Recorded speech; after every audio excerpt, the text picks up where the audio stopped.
80% of engine wear happens in the first 10 seconds after startup, and your oil choice decides whether that wear doubles or disappears.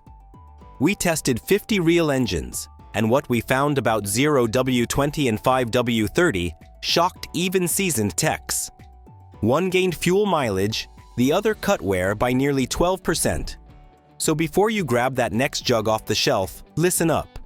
This is the truth about 0W20 and 5W30 oil. So let's get into it. What do those numbers on the bottle really mean? Most folks see 0W20 or 5W30 on a bottle and think it's just brand code. But those numbers actually tell you how the oil behaves inside your engine. The first number with the W stands for winter. That's how the oil flows when it's cold. A 0W oil moves faster on a freezing morning than a 5W. Think of it like honey versus syrup. One pours easier when cold. The second number, like 20 or 30, shows how thick the oil stays once your engine's fully warmed up. That hot viscosity affects oil pressure and the strength of the oil film that keeps metal parts apart. In my shop, I've seen a cold engine hit oil pressure in half a second with 0W, while the same motor on 5W took almost a full second more. That difference matters on cold starts when most engine wear happens. At normal temp though, 5W30 keeps a stronger cushion between parts under load. Both do their job. It's about matching the oil's behavior to how your engine runs and the climate you drive in. Stick around, because next, I'll break down why manufacturers pushed for 0W20. And if you're finding this helpful, hit subscribe so you don't miss what's coming next. Why manufacturers recommend 0W20 now. Most modern gas engines built after around 2010 call for 0W20 oil. You'll see it right on the cap or in the owner's manual, even on full-size SUVs and trucks that used to run thicker oil. That shift didn't happen by accident.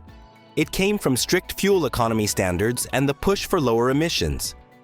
Automakers realized they could pick up an easy 1% in fuel economy just by reducing internal drag with thinner oil. That may not sound like much, but across millions of vehicles, it adds up fast. Modern engines are built tighter than they used to be. The clearances between bearings, pistons, and lifters are smaller. Lighter pistons, low-friction coatings, and variable valve timing systems all rely on oil that flows instantly and precisely. A thicker oil like 5W30 can be a little too slow for these designs, especially during cold starts or with start-stop systems that cut the engine on and off at every stoplight. The oil has to reach every moving part in a split second. 0W20 does that better. Groups like Society of Automotive Engineers, SAE, and API have tested these low-viscosity oils extensively. The data shows that 0W20 holds its film strength well under normal driving conditions while cutting pumping losses. Manufacturers took that and tuned engines around it. It's not just a preference, it's baked into the design. Many newer engines have smaller oil passages and tighter hydraulic systems that expect thin oil pressure curves. I've watched this shift happen firsthand. What we used to call too thin is now the standard for most modern cars. It's not just about chasing MPG, it's about matching oil to the engine's design. But that raises the real question. How does all that translate once the rubber meets the road? The real performance differences. In our real-world tests, switching from 5W30 to 0W20 often gained between half a mile to a little over 1 mile per gallon on the highway. Same car, same route, same driver. That small number might not sound like much, but over thousands of miles, it makes a difference. We also noticed the engine reached operating temperature faster, and the idle felt smoother on cold mornings. Thinner oil flows easier, so the pump doesn't work as hard, and that frees up a bit of power. During cold starts, 0W20 reached full oil pressure about a second quicker than 5W30 in most engines we tested. That may not seem like much, but when metal parts are dry and clearances are tight, every fraction of a second counts. The engine sounded quieter on startup too. Less lifter tick, smoother rotation. Once warmed up, both oils performed about the same under normal driving. But under load, like towing or climbing a long hill in summer heat, 5W30 showed slightly higher oil pressure and stronger film strength. You could see it in the data and feel it behind the wheel. The motor just seemed more settled. Throttle response can also change. With 0W20, revs rise a touch faster and the engine feels freer. It's subtle, but noticeable to anyone who pays attention. Over long highway runs, the thinner oil helped keep temps a hair lower, especially in smaller four-cylinder engines. Still, in high heat or heavy load conditions, 5W30 had the advantage, giving a bit more cushion at the bearings and rings. So yes, 0W20 gives better economy and quick cold performance, but 5W30 still wins in toughness when things get hot.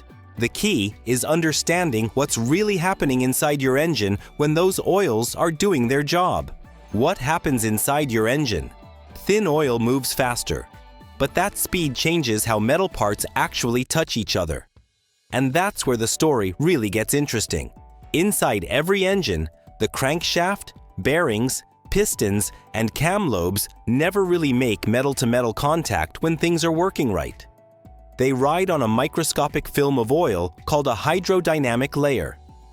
When that layer's strong, parts glide like skates on ice.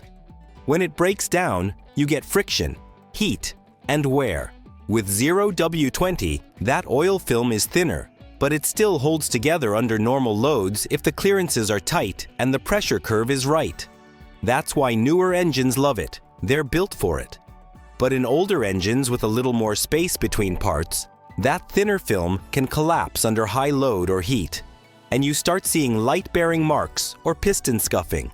I've seen it in engines that were pushed hard with thin oil when towing or running hot in the summer. The oil didn't fail, it just wasn't the right fit. During cold starts, the thin oil wins. It shoots up to the cam and lifters faster, fills hydraulic lash adjusters, and keeps metal from grinding dry. But during long uphill pulls, high RPMs, or towing, thicker oil like 5W30 maintains a stronger film and better oil pressure. In one of our lab filter analyses, engines using 0W20 in heavy load conditions showed slightly higher microscopic iron particles, not enough to call it damage, but enough to notice. The same test under moderate driving? No issue at all. Clean filters, clean samples. So it's all about balance, how the oil matches the way you drive. And to prove that point, we didn't just guess. We put 50 real engines to the test to find out for sure. The test. 50 engines compared. We ran 50 engines through a full test program, real vehicles, not lab rigs. Mix of cars, trucks, and SUVs from small four-cylinders to older V8s. Some had under 30,000 miles. Others were past 200,000. We ran them through city traffic, highway cruises, cold starts, and towing runs. Same oil brand, same change intervals, different viscosities, 0W20 and 5W30. Every drain was sent to a lab for analysis, viscosity check, wear metals, additive levels, and filter inspection. I wanted to see what really happened, not what a chart said. The results were clearer than I expected. On average, 0W20 showed about a 0.7 miles per gallon gain across the fleet. Oil pressure readings were 5 to 8 psi lower at hot idle, but still well within spec. Engines designed for 0W20 showed almost identical wear metal counts to those on 5W30. But in older engines or ones that had seen hard towing, 5W30 cut iron and copper wear readings by about 10%. It gave a stronger film under stress. We had a 2018 four-cylinder sedan that ran smoother and used less fuel on 0W20, even after 15,000 miles. But an older 2006 V6 pickup pulling a trailer ran cooler and held pressure better on 5W30. That told me what I'd long suspected. It's not about which oil is better, it's about which one fits the engine's life. Every test had variables, temperature swings, driving habits, oil age, but the pattern held steady. Thin oil favored new engines and cold starts.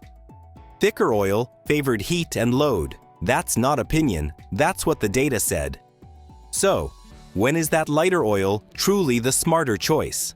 Let's talk about when 0W20 actually earns its keep. When 0W20 is the better choice. If you drive a newer car, odds are 0W20 is exactly what it was built for. Modern engines are tighter, lighter, and rely on oil pressure that builds instantly.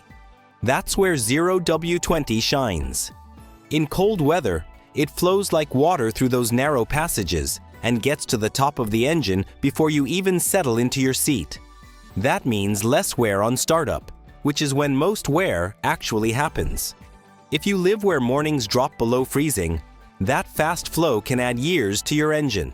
I've seen plenty of modern four-cylinder cars, like mid-size sedans and compact crossovers, run smooth as silk on 0W20. They start cleaner, rev easier, and the oil stays clearer between changes. In short trip city driving, where the engine doesn't always reach full temperature, this oil keeps things from sludging up. It's perfect for commuters, hybrids, and small engines tuned for efficiency. Our tests showed better fuel economy and faster oil circulation every single time, but there's more to it than flow. 0W20 holds its protective film surprisingly well when it's designed for it. Most synthetic versions meet or exceed APISP and International Lubricant Standardization and Approval Committee (ILSAC) GF6 standards, which means they resist oxidation and breakdown even under extended drain intervals. If your car's manual calls for 0W20, stick with it. Use a good quality synthetic. Check your level every few fill-ups, and if you switch brands, keep an eye on consumption during the first week. One small tip: after a cold start, drive gently for the first few minutes. Let the oil reach full circulation before pushing it. That habit alone can save you headaches later. Still, not every engine's happy on thin oil. Some need a thicker cushion to handle the heat and wear that comes with real work. When 5W30 is the better choice. When an engine's got a few years or miles on it, 5W30 often makes more sense. It's the workhorse weight that's protected engines for decades. In high heat climates, under load, or when towing, that thicker oil film gives a margin of safety you can feel. It holds pressure better when oil temps climb past 230 degrees and parts start expanding. I've seen plenty of older engines run quieter and smoother just by stepping up from 0W20 to 5W30, especially those with a bit of wear in the bearings or rings. If your car's burning a little oil or the pressure gauge drops low when idling hot, that's a clue. A slightly thicker oil can tighten things up without hurting fuel economy much. In my experience, a good synthetic 5W30 maintains a stable film and resists thinning out during long highway pulls or mountain drives. During towing tests, oil analysis showed about 10% lower iron and lead particles compared to 0W20 in the same engine under load. That tells me the thicker oil's doing its job, keeping parts from touching when things get hot and heavy. 5W30's also smart for older trucks, performance engines, or anything with higher oil temps. I've had customers with over 200,000 miles who swear their engines feel stronger and quieter after switching. Just don't overdo it. Going thicker than needed can hurt cold starts and delay oil reaching the valve train. If you make the switch, monitor oil pressure, watch your level, and stick with regular change intervals. Use an API-certified synthetic and a quality filter. And if you're still under warranty, check the manual first. Some engines allow both weights depending on temperature range. The real trouble starts when myths get mixed in, and folks make changes for the wrong reasons. Common myths debunked. Myth number 1. Thicker oil always protects better. A lot of folks still believe thicker oil means better protection. Sounds logical, right? More cushion, more safety. But it's not that simple. I've seen engines lose pressure because the thick oil couldn't flow fast enough to the bearings, especially on cold mornings. Protection isn't just about thickness, It's about maintaining a steady oil film and pressure where it's needed. In our shop tests, 10W40 actually caused higher bearing wear in some modern engines because it took too long to reach the top end. 0W20 and 5W30 both hit full circulation faster and held steady pressure once hot. Film strength comes from chemistry, not just thickness. Synthetic 0W20 can outlast cheap 5W30 under stress. So thicker isn't automatically better. It's about matching the oil to your engine's design. And that brings us to the next myth, the fear of thin oil itself. Myth number 2. 0W20 will damage your engine. I've heard this for years, and it's just not true when the engine was built for it. 0W20 is designed for tight clearance engines, and when used correctly, it protects just as well as 5W30. API and SAE testing confirm it meets the same wear standards. I've torn down engines after 150,000 miles on nothing but 0W20. Bearings smooth, pistons clean, no scoring. Problems only happen when people use it in older loose engines not built for it. It's not the oil that causes harm, it's the mismatch. And that misunderstanding leads to another common mistake. Myth number 3. Switching from 0W20 to 5W30 ruins the engine. Not at all. You won't ruin anything if you make a careful change and understand why. In hot climates, or if the car's burning oil or losing pressure, moving to 5W30 can actually help. We've done it dozens of times. Never once did it ruin a healthy engine. Just don't bounce back and forth constantly. Pick what fits your climate and mileage, and monitor oil levels and sound. The engine will tell you if it's happy. The only real risk is ignoring the manual entirely, which brings up the warranty question. Myth number 4. Dealers will void your warranty if you switch. This one's half true, half fear. A dealer can't legally void your warranty just for using a different viscosity, as long as the oil meets the manufacturer's API and SAC specs.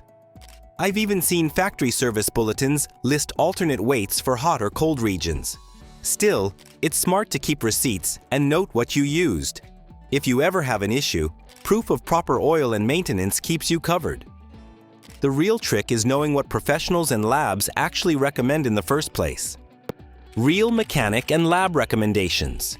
Here's what the pros really do. Most mechanics, myself included, stick with the manufacturer's recommendation unless there's a solid reason to change. Modern engines are engineered around oil flow rate, not just viscosity. If the manual says 0W20, use it, but only in a full synthetic that meets APISP and ILS ACGF 6 standards.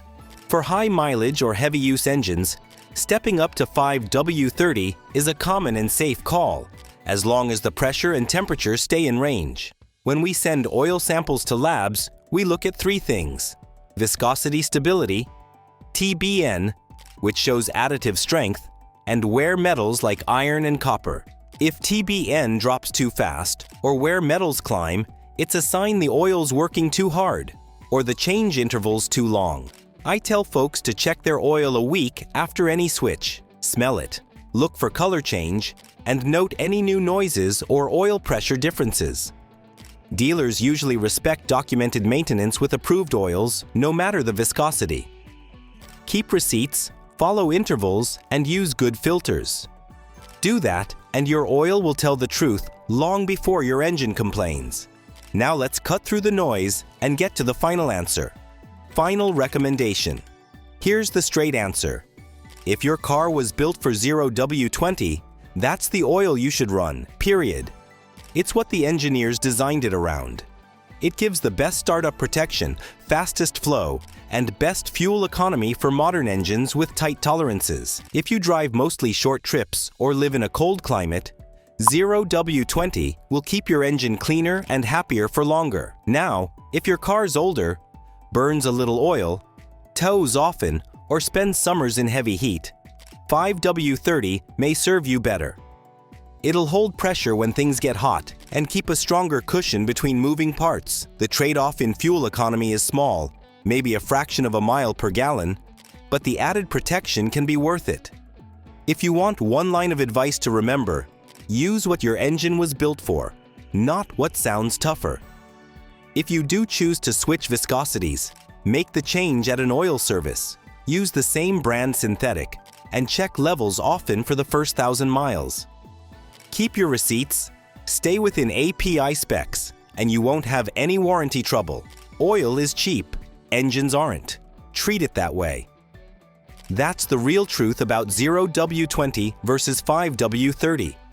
Check your oil, read your manual, and talk to your mechanic before your next change.